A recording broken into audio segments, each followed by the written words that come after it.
Good early evening, everyone. I'm happy to have you here with me tonight. This is Sandy Shellis from Environmental Coffee House. And tonight, or this evening, or this afternoon, or whatever, I want to talk about nuclear waste, radioactivity, a whole host of things, which came to my mind this week when I read about the 42 people in Hanford in Washington at the nuclear facility that were contaminated with radioactivity, good old radioactivity. Plus, what's also going on is where I live, all the way across the country from Hanford, is the West Valley nuclear waste site. Excuse me, I've got hair stuck on my tongue. All right, so it's the West Valley. That's a big activist thing going on where I live, which my group is also involved in. So I'm going to start with some explanations. We'll talk about a little background. Let's do this, okay? And let me say hello quickly. Hello, Joanne and Ed and Kim and Carolyn and Mona and Angie. This is fantastic. Thank you for coming. Thank you. I hope you enjoy my research, and Joanne says, thank you for allowing me on here with you. Joanne, I have nothing but the most amazing amount of respect for you. So please, it has nothing, there's no thanking involved. So hello, it's all good. So let's get started. Okay, so what is radiation? We all think we know what it is, but I'm going to give you a little quick thing on it, okay? It is energy. It comes from a source and travels through space and may be able to penetrate various materials. Light, radio, microwaves are types of radiation that are called non-ionizing. The kind of radiation discussed in what I'm reading, and I'm going to have everything up, all the links will be up. It's called ionizing radiation because it can produce charged particles in matter. Ionizing radiation is produced by unstable atoms. Unstable atoms differ from stable atoms because unstable atoms have an excess of energy or mass of both.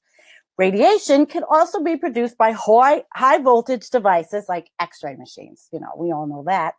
Atoms with unstable nuclei are said to be radioactive. In order to research stability, these atoms give off or emit the excess energy or mass. These emissions are called radiation. Okay. The kinds of radiation are electromagnetic, like light, and particulate, i.e., a mass given off with the energy of motion. Gamma radiation and X-rays are examples of magnetic radiation. Now, gamma radiation originates in the nucleus, while X-rays come from the electronic part of the atom. And beta and alpha radiation are examples of particulate radiation. Interestingly, there is a background of natural radiation everywhere, which is ubiquitous, in our environment. Ubiquitous background radiation comes from space, i.e. cosmic rays, and from naturally occurring radioactive materials contained in the earth and living things. So that's it, okay? Nuclear power plants. The result of the burning, of the fuel, the spent rods, all that gives us radiation, non-scientific. Here we go, non-scientific. So we're going to go on to waste. So where and when is this waste produced? Radioactive waste is produced at all stages of the nuclear fuel cycle. The process of producing electricity from nuclear materials. The fuel cycle involves the mining and milling of uranium ore, its processing and fabrication into nuclear fuel. Its use in the reactor, its reprocessing if conducted. Now, that's a whole other thing. And the United States did not used to reprocess. Other countries do and use it over. The treatment of the used fuel taken from the reactor, and finally disposal of the waste. Now, the waste is produced During mining and milling and fuel fabrication, the majority comes from the actual burning of the uranium to produce electricity. There's so many different types of controversies around nuclear energy. But I'm dealing with the waste right now because it is on my mind because of West Valley and Hanford. So, we have 90,000 metric tons of nuclear waste that requires disposal. The U.S. commercial power industry alone has generated more waste, which is nuclear fuel that is spent and is no longer efficient at generating power, than any other country. Nearly 80,000 metric tons. This spent nuclear fuel, which can pose, serious risks to humans and the environment, it's enough to fill a football field about 20 meters deep. The U.S. government's nuclear weapons program has generated spent nuclear fuel as well as high-level radioactive waste and accounts for most of the rest of the total of about 14,000 metric tons, according to the DOE. For the most part, the waste is stored where it was generated at 80 sites in 35 states, including Washington State and New York State and a lot of other states, which we can go through. And I had put a picture in the comments of this live stream to show you where everything is located. So for the most part, the waste was stored where it's generated, 80 sites, 35 states. The amount of waste is expected to increase to about 140,000 metric tons over the next several decades. Now that's concurrent, if that's right, with all of the crap in the atmosphere and global warming and climate change and Arctic ice. And we have nuclear waste, which we create, just like we create CO2 in the atmosphere. So here we go. 140,000 metric tons. However, there's still no disposal site in the United States. After spending decades and billions of dollars to research potential sites for a permanent disposal site, including Yucca Mountain, which is pretty controversial, in Nevada, that has a license application pending to authorize construction of a nuclear waste repository for future prospects for permanent disposal. It remains unclear. So if I'm wrong, please send me links because I appreciate the updates. I am not, always the, I don't get everything all the time. So what I expect from people that watch and follow is to help me out with information to follow up on. Okay. Now we've all heard of, Chernobyl, what happened there. We know Fukushima. We know humans can't live near these places, but people live near these radioactive, these waste dumps, these nuclear waste dumps that do have radioactivity going on that is more than just radon like we might have in our basement, which is not good. So the need for a disposal plan led to the creation of the Nuclear Waste Policy Act of 1982. That was passed in order to develop a roadmap for disposal and storage of nuclear waste in the U.S. It was, as the highlight was the Deep Geologic Repository site at Yucca Mountain in 1987. It was to serve as a permanent repository for all nuclear waste in the nation. Initially, this site was required to be able to contain waste safely for 10,000 years. Any of you that follow me, you know that I can't think in terms of 20 years, let alone 10,000 years. With what is going on in our environment. All right. So $15 billion, it was prohibitively expensive because there was $15 billion done. The estimated costs were $65 billion. And it was funded in 2013. So let's go now to Hanford. What is Hanford? Hanford, overseen by the U.S. Department of Energy, is a Cold War era facility that led U.S. production of plutonium. However, millions of gallons worth of radioactive waste is still stored there. And workers carrying out a lengthy process of decommissioning the 586 square mile, which is 151,773 acres, reservation. what the Associated Press dubbed the nation's most contaminated nuclear site in 2007, and it probably still is now, and that's what piqued my interest, was 42 people that happened to test positive for some kind of radiation inhaling, but they minimized the health risks, and we'll go on to that in a little bit. So that is a little bit about that. Hanford, the finishing plant, operated for 40 years, starting in 1949, to turn plutonium that arrived in a liquid solution at the plant into buttons the size of hockey pucks, or into a powder that could be shipped to the nation's nuclear weapons production plants. The work left much of the plant highly contaminated with plutonium, other radioactive material, and hazardous chemicals, and people have been cleaning it up, and they have issues. There are issues, and there are issues in the counties around Hanford. Excuse me, I get uncomfortable because of my back. I had done another live stream back when the cave-in happened, okay? The cave-in happened, and excuse me, I need a drink, and it's not wine, it's juice. The cave-in happened, and then I did a live stream on Hanford, and we had discovered the cancer rates and birth defect rates were horrible in the area. They were just horrible. But now I'm going to segue into something else I'm going to read. And remember, all these links will be there. West Valley.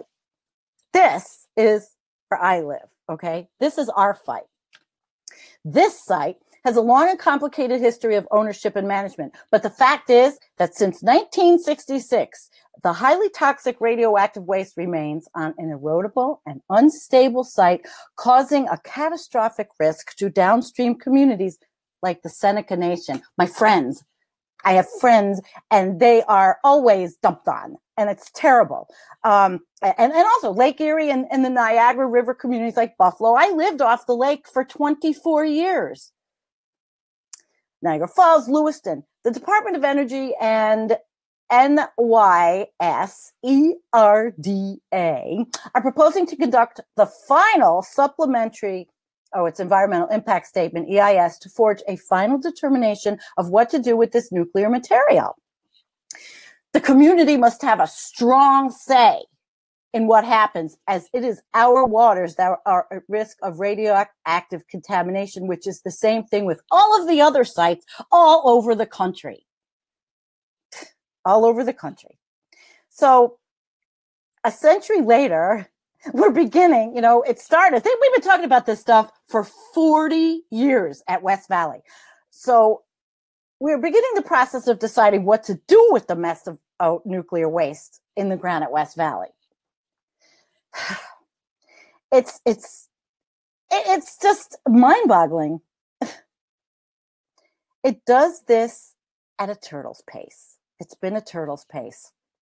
Hampered by inadequate budgets, delays in remediation, drastically increased costs as rusting tanks and barrels leak into the soil. The General Accounting Office in February 2017 named the U.S. government's environmental liabilities as one of the government's highest risk areas in the United States. Most of this risk falls within the Department of Energy. And guess who we have? That clown of Rick Perry, who heads the Department of Energy. We don't hear much about him, do we? I don't know. I wonder if he's auditioning for the next Dancing with the Stars.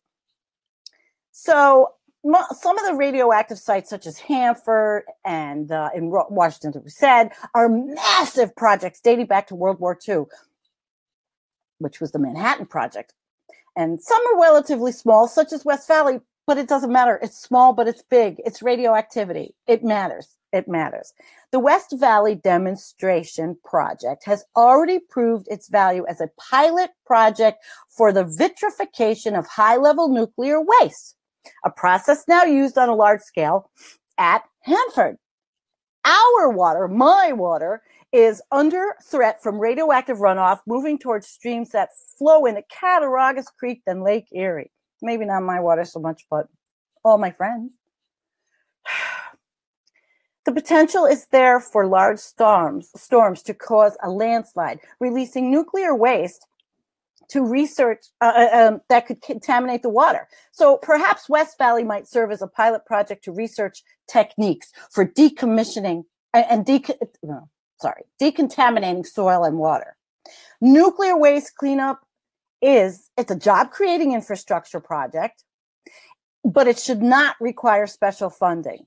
All it requires is shifting a substantial chunk of money in the proposed federal budget designed for modernizing the U.S. weapons arsenal to the best kind of modernization. A prompt, full cleanup of abandoned Department of Energy facilities, and there are a lot of them.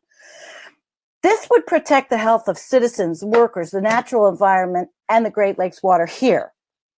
Not as glamorous as more bombs under the control of that big nuclear button on the president's desk, but much more practical for keeping us all safe. Now, that was written by William H. Townsend, who is a PhD retired civil engineer, and he lives in my area. He lives down in Erie County. So as I was doing this, I came up with so much information, my friends. It's just mind-boggling. But really, the ultimate thing is it's just one more thing. It is just one more thing for us to pay attention to, for us to be awakened to. There are a lot of people for pushing different kinds of nuclear energy going forward, and we can talk a little bit about that. But I have articles like all over. Let's see, here's one. New York Times. This article said, U.S. demands proof that the steel is safe in the nuke plant in Spokane. Okay.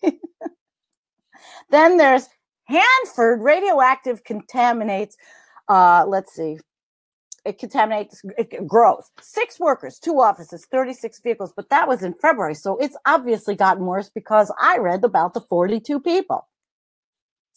Then there is another one. Listen to this one about nuclear. And I'm not all over the place. I have a reason for going through all these. Canada to boost nuclear power to help meet climate target. Okay, so they say nuclear energy is clean. They talk about all these 5th generation and thorium and all these different reactors. But how can it be clean? I just read and made an example of how it is not clean, how the waste is not clean. But Canada's going to do some more because there's probably a big business behind it.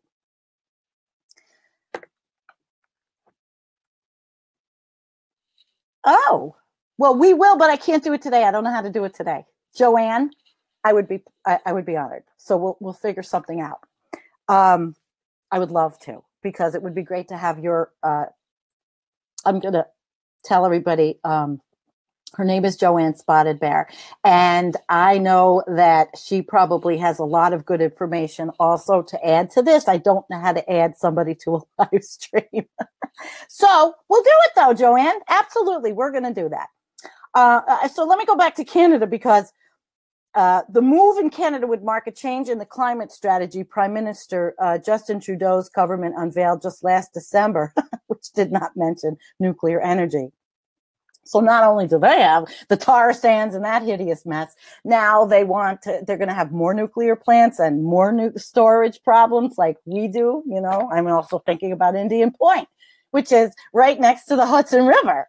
And that stuff's sitting there festering. And you know what? I'll probably have people that will argue with me about the safety of all this, because there's also a lot of websites the nuclear industry puts out. And when you read those websites, you think that you could sit next to a nuclear power plant and eat your lunch off a reactor, pretty much. Okay, let's see. West Valley. Okay, that was another one. The Niagara Sierra Club, they are working very diligently about this. Here's another one. Seattle Times. Washington State monitors found radioactive contamination from troubled Hanford demolition project. Duh. That was in January. So all these are all over the place. There's just, look, so many that I have open to do the research from, and I'm going to put them. Yes, kale. San Onofre. I was going to mention San Onofre sitting on that nice little fault line there. And then I was reading comments on a video I had watched, and somebody made a comment and said, well, what's the difference between that sitting there on a fault line and a fully functioning nuclear power plant? I would imagine it's probably just as screwed up, isn't it? We don't take anything into consideration in this country or even in the entire world about energy sources and the off-putting, the byproduct, the horribleness of what everything energy leaves in its wake. We just don't. We haven't. And nuclear waste was one of those things. Nuclear waste was one of those things that back in the day, I guess in the 50s, man, they were dumping shit out into New Jersey in the ocean. Barrels of nuclear waste. It's documented. It is documented. So I went through this. Now I'm going to show you this. This is I am very low tech because I don't know how to do anything here, but this is the map, and it does show you all of these places. And we all live near, so many of us live near them. Idaho, Yucca Mountain, Fort St. Vrain, Wolf Creek, Callaway, Arkansas, Nuclear One, Comanche Peak, Grand Gulf, South Texas Project, Edwin Hatch. There's just so many. Summer Oconee, North Anna, Beaver Valley. I mean, just, it's overwhelming. So some of them are commercial sites, some of them are Department of Energy sites, and some of them have a repository license under review. And this GAO.gov page, it's pretty good. It has, it does tell about the Nuclear Regulatory Commission and the DOE, and it's got all this history in it, and I'm not going to go over that now because I don't want to go too long on this. I'm going to close my information, and I want to do one more thing with you. I want to tell you about a Twitter page that I found about Hanford. You can go to also, and I keep losing it. Oh, and by the way, Environmental Coffee House has a Twitter page now. It's called Hanford. Hanford Challenge. And this is what it looks like. And you can learn a lot from that page. So I found out, there's that's where I found that Steele article on this page. And there was one more thing that was very interesting on this, and they were talking about the health, what they have for the health of the people, and that's what I said I wanted to talk about. Let me find that. It is where they, well, if I can't find it, I've got the article about the results for the 281 workers. Well, there is set aside money, and for the workers.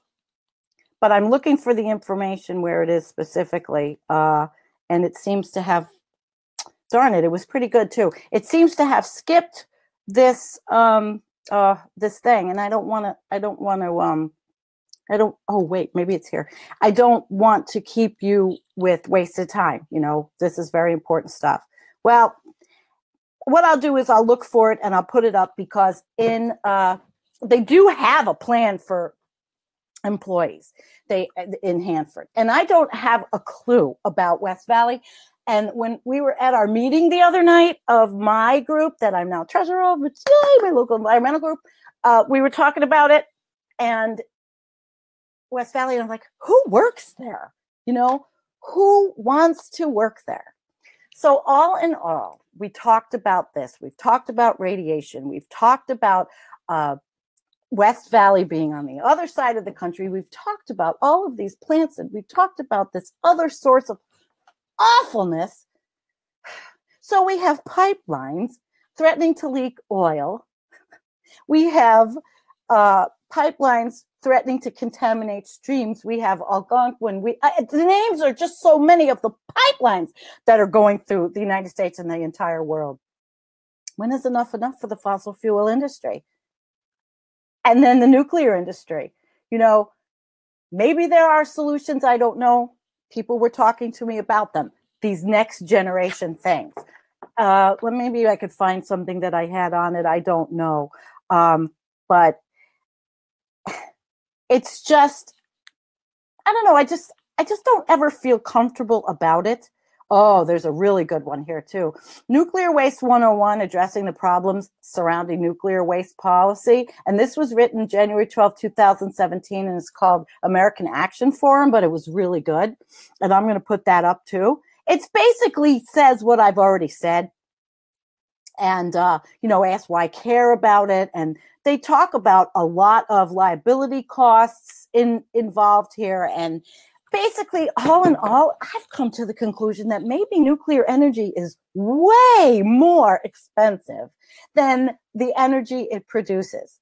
When we've got now the ability to have a solar panel on our roof or outside, and that's our newest live streamer, Nikia Botham, talks about that, and she will be talking about that. Or natural ways. They're planning a windmill farm near us, which we're reviewing. It's pretty high windmills, and there are, issues with windmills, which are sound and all that. But I would rather have a windmill any day and hear the sound rather than have a pipeline go through my yard or have a nuclear waste plant near me, or you, or any of us. Why should we? All these alternatives exist. They have to be made affordable. We have to be able to have them to make a change that we have to make now. And the thing is it too late to make that change? I'm not going to speculate today. I know how I feel about the Arctic melting. It's scary. It's awful. I don't like it. I don't like it. Who likes the Arctic melting? It's gonna make catastrophizing the weather. Angie says she lives off the grid with solar and will never go back. I love it. It's great. And that is my next step. I ran out of money this year though. And we'll see what happens because I really want it now that we have, we're doing well, I think, here, but it's a lot of work. But, something has to keep me somehow in shape, even though my back is so shitty. Can carry like 2 pieces of firewood up 16 steps 10 times a day. I think it might help on the glutes. I don't know, but I'm getting silly. So let's take some comments. And Heidi, have you heard anything about the HBO movie Atomic Homefront about the nuclear waste dump in St. Louis? It's a great movie. My friend Maria Chappelle Nadell, whom represents Ferguson, is a huge champion of the film. I will absolutely look for that film. Absolutely look for the film, and we will absolutely watch it. I wish I had time to watch and do everything that I want to. It is just, I'm learning video editing. I can't upload the stupid videos out of the program because of something on the hard drive. I finally figured out how to get things to work right. Can't use the video. We have a website. There's just not enough time in the day. And then the personal things that happen, like a husband who had a heart attack, got out of the hospital 2 weeks ago, 4 stents. Life goes on.